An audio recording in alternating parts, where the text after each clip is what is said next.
Let's learn how to divide 420 by 2 using the long division method.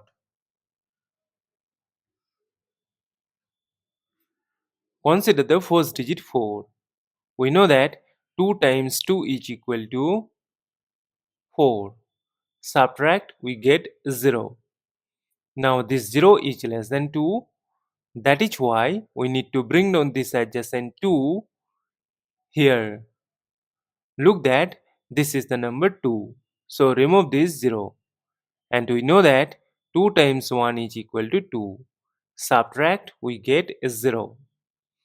Now this 0 is less than 2.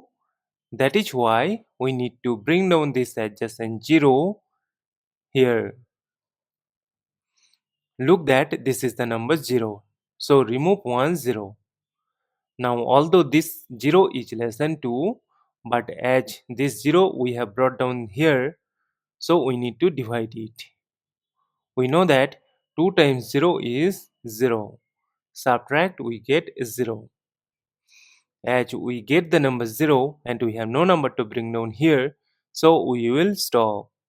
Therefore, 420 divided by 2 is equal to 210. And this is our final answer. Thank you for watching. Please like, share and comment on the video. Also do subscribe our channel.